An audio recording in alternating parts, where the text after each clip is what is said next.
ये फिलिस्तीन के नाम पर आंसू बहाने वाले लोग, पाकिस्तान के नाम पर आंसू बहाने वाले लोग जम्मू कश्मीर के इस मुद्दे पर मौन क्यों बने बैठे हैं? कांग्रेस और समाजवादी पार्टी झूठ बोल करके जनता को गुमराह करके एक और संविधान के बारे में, आरक्षण के बारे में गुमराह कर रही थी, दूसरी तरफ खटाखट योजना से लोगों को बहका भी रही थी।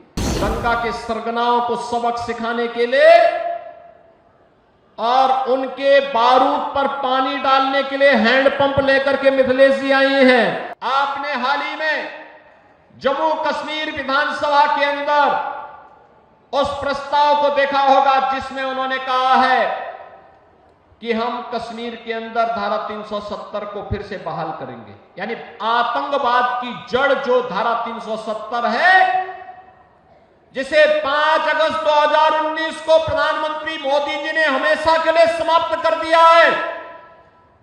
कांग्रेस और समाजवादी पार्टी को अपनी स्थिति स्पष्ट करनी चाहिए कि जम्मू कश्मीर विधानसभा के इस प्रस्ताव पर वो बोले, क्यों उनका मुंह बंद है इस पर?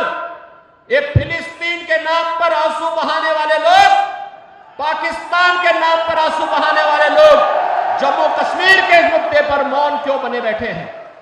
ये देश की एकता और अखंडता को चुनौती देने वाली स्थिति है और कोई भी भारतीय राष्ट्र की एकता और अखंडता को कतई पर किसी प्रकार की चोट को स्वीकार नहीं करेगा। और बहनों और भाइयों, उसी का आह्वान करने के लिए मैं आपसे अपील करने के लिए आया हूं। इस समाजवादी पार्टी हो या कांग्रेस, ये राष्ट्रीय एकता और अखंडता के साथ खिलवाड़ कर रही है अपने राजनीतिक स्वार्थों के लिए। इन्होंने झूठ बोल करके लोकसभा चुनाव में जनता जनार्दन को गुमराह करने का काम किया था। उस समय इन्होंने अनर्गल प्रलाप किए थे। बाबा साहब भीमराव अंबेडकर जी के बारे में, संविधान के बारे में झूठ बोल करके जनता को गुमराह करने का कुत्सित कार्य किया था। लेकिन अब तो आपके पास सब कुछ स्पष्ट हो चुका है कि कांग्रेस और समाजवादी पार्टी झूठ बोल करके जनता को गुमराह करके एक और संविधान के बारे में, आरक्षण के बारे में गुमराह कर रही थी, दूसरी तरफ खटाखट योजना से लोगों को बहका भी रही थी। लेकिन अब मैं आपसे कहने के लिए आया हूं, आपने मोदी जी का लगभग 10.5 वर्ष के कार्यकाल को देख लिया है। बाबा साहब भीमराव अंबेडकर के पंचतीर्थ बनाने का काम मोदी जी ने किया है।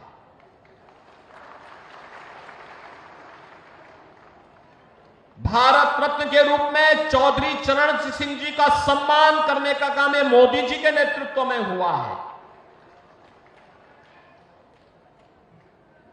जबकि यह कार्य 1980 में होना चाहिए था, 1985 में होना चाहिए था, 1990 में होना चाहिए था। लेकिन एक लंबे कालखंड के बाद यह समय लगा जब किसानों को सम्मान मिला है और चौधरी साहब को भारत रत्न से सम्मानित किया है प्रधानमंत्री मोदी जी ने। बहनों और भाइयों, 1857 के प्रथम स्वातंत्र समर के दौरान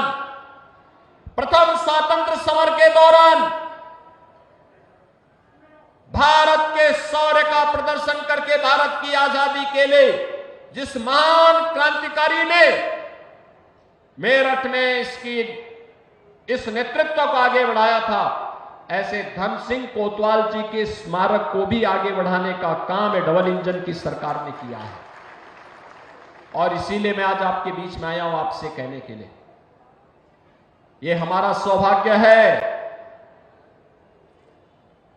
कि उत्तर प्रदेश का पहला स्पोर्ट्स यूनिवर्सिटी हम लोग मुजफ्फरनगर लोकसभा सीट पर ही बना रहे हैं।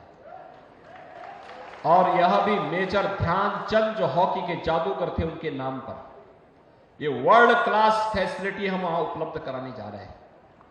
हमारे यहां के खिलाड़ियों को अपनी प्रैक्टिस के लिए फिर यूरोप नहीं जाना पड़ेगा। यूरोप की सुविधा यही मेरठ में आपको मिलेगी, मुजफ्फरनगर में आपको प्राप्त होगी।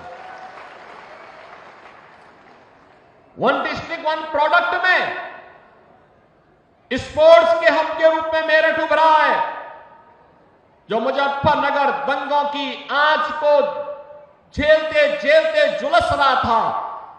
आज हमें प्रसन्नता होती है कि मुजफ्फरनगर अपने गन्ने की मिठास को दुनिया के अंदर पहुंचाने का काम कर रहा है। और उसी आह्वान के साथ आज हम सब आपके बीच आए हैं, आपसे कहने के लिए कि बहनों और भाइयों, 20 नवंबर को चुनाव है, 20 नवंबर को चुनाव है। हमें चूकना नहीं है, चूकना नहीं है, अफवाहों के पीछे भी नहीं पड़ना है। 2013 के मुजफ्फरनगर के दंगों को अवश्य स्मरण करके रखना है। दंगा के सरगनाओं को सबक सिखाने के लिए और उनके बारूद पर पानी डालने के लिए हैंडपंप लेकर के मिथिलेश जी आई हैं।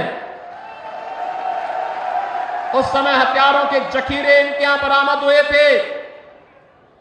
हथियारों के उस जखीरे को तो हम तबाह करने ही वाले हैं, लेकिन उस बारूद के ढेर में पहले पानी हैंडपंप का पड़ेगा और उसको पूरी तरह समाप्त करने के साथ ही यहां पर डबल इंजन सरकार के लिए सहयोग करने के लिए श्रीमती मिथिलेश पाल को चुनाव विजयी बना करके भेजना है। बना के जिता के भेजेंगे, मिथिलेश जी को विजयी बना के भेजेंगे। मीरापुर के घर घर तक इस संदेश को लेके जाएंगे। भाजपा और आरएलडी के सभी कार्यकर्ता घर घर जाकर के जनता जनार्दन से अपील करेंगे